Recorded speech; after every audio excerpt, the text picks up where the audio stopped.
Hi there, this is Joel from Jonesy's, and today we're going to start our SR2 frame chassis underbody restoration project. I'm going to do this in kind of a little different format than my usual kind of how-to videos. This is just basically going to be a journal documentation series about the Corvette SR2. Corvette SR2 has some amazing history to it. It is probably the most important solid axle Corvette ever produced. They only made 3 of them, and this is number 1 of 3, specifically produced for Jerry and Harley Earl.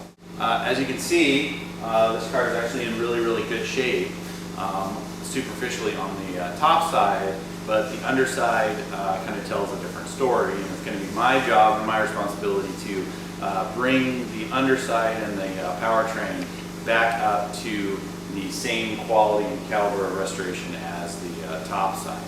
So I'm going to grab the camera and give you guys a brief walk around and kind of outline exactly what we're going to do to the SR2. So the SR2 has a lot of really specific features. It's got a wooden steering wheel that was made specifically for Jerry Earl, Harley Earl's son. It's technically a 1956, but this is a General Motors produced race car, and it has some very strange Corvette features. It's got some knockoffs, which is pretty cool. The really high fin that in 1990 was signed by Zora himself. So this car has a very long list of amazing history that goes back from the very beginning. So a lot of people are probably wondering, well, the car looks like it's in amazing condition, and it is on the top side.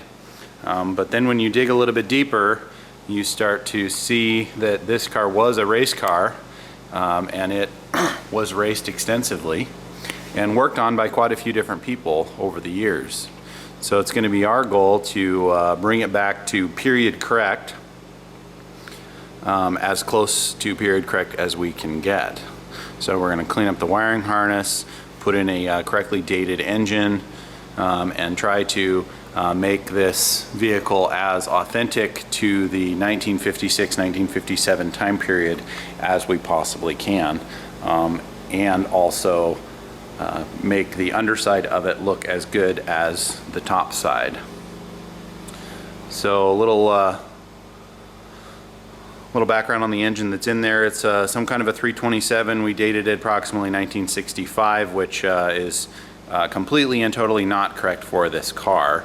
The original engine, I'm sure, has been blown up and removed. I mean, this was an exclusive race car, and to think that the engine would have survived is just unrealistic. So like I said, we're going to be replacing the engine with a period correct, or as close to a period correct engine as we can.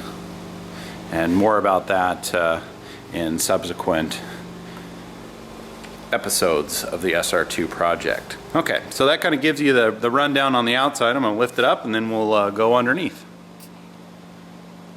Okay, we're going to go under the car now, and you guys will be able to get some really good details about why we're going to take the time and commit the effort to remove the body from this vehicle and restore its undercarriage and chassis. Well, first off, the vehicle has headers, and some of the original paperwork documentation that we have on the car shows it with manifolds, and so we're going to put it back with manifolds.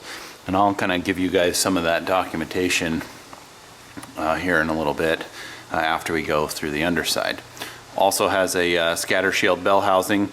I think it's safe to say that the racing days for this car are over, and so therefore it does not need to necessarily be completely equipped for extensive racing.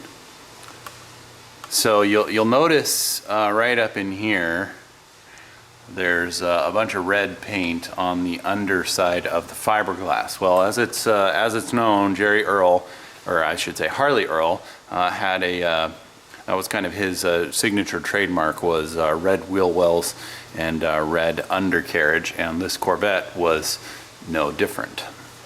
So all of that red, and as we get closer to the back of the car, will get replaced and restored.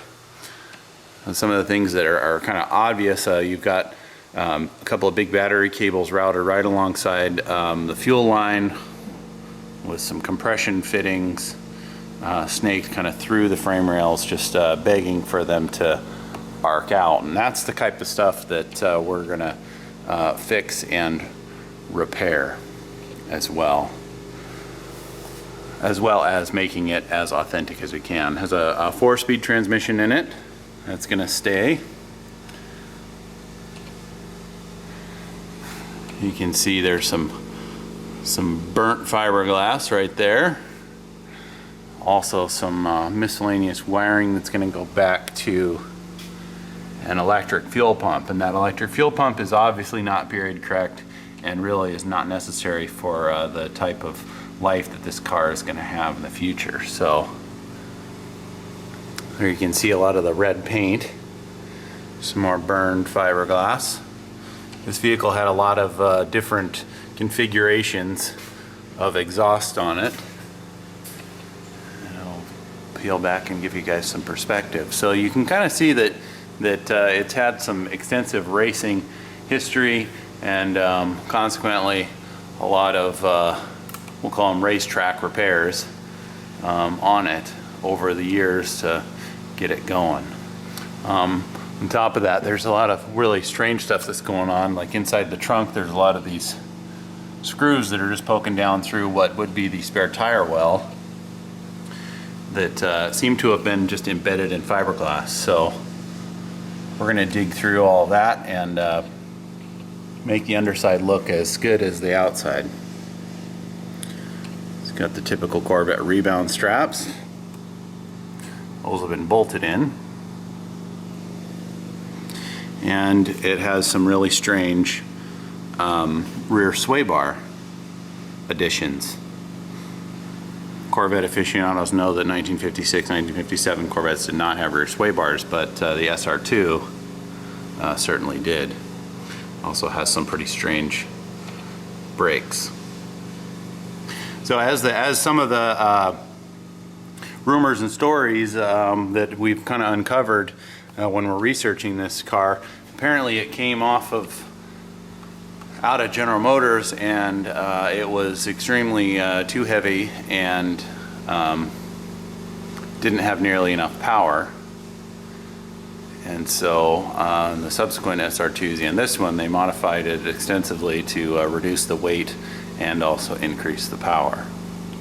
So you can kind of see there's a lot of fiberglass repair stuff underneath that we need to deal with and try to clean up, like seatbelt washers, things of that nature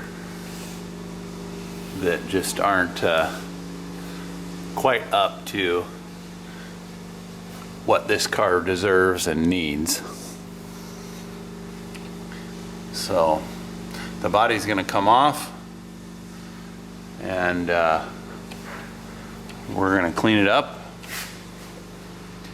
and make it as period correct and nostalgic as we possibly can with the information that we have. So I'm going to kill the camera here, and then I'm going to go over and give you guys a quick brief rundown of some of the really cool documentation that we have on the car. So I asked the owner to provide me with as much documentation about the car as he had, and starting off, we've got a little bit of history of it. But what is really, really cool is that he has a lot of the Chevrolet Engineering Build Department build order sheets that are dated all the way back to 1956. That kind of outlines exactly what was being built and why. So I'll flip ahead here and give you guys some cool photos of these images. Now, some of you guys might actually recognize these are the hand-drawn rear swaybar links. Like I mentioned, it had that rear swaybar that was kind of strange. Well, it literally was the very first of its kind, because the General Motors engineers just drew it on a piece of paper and then built it. So here's some vintage photographs of actual GM workers designing the vehicle. This was a really special project, and it deserves to be maintained and brought back to its glory. Now here's some, this is what's really important to me and my my build. Here's some of the photos of the chassis, which will give me great insight as to exactly what it came with and what it didn't come with. There's some special brakes. There you can clearly see it had exhaust manifolds and not headers, but it did have the exhaust exit in front of the rear wheel like that. Now it actually has, the car's currently configured with a 1957 fuel injection unit.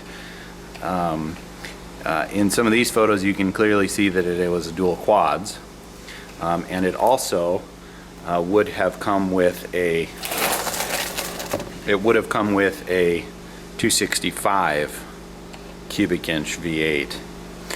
We have found a 283 fuel injected motor, which as we understand and we interpret, would have actually probably been integrated into the car in 57 pretty quickly in attempts to increase performance. So like I said, this car's pedigree is completely authentic. Everything has been documented all the way down to the certificates of titles that says Jerry Earl. So pretty cool stuff, and this goes on for pages and pages. So anyway, please follow along with our SR2 build, and stay tuned to more video updates.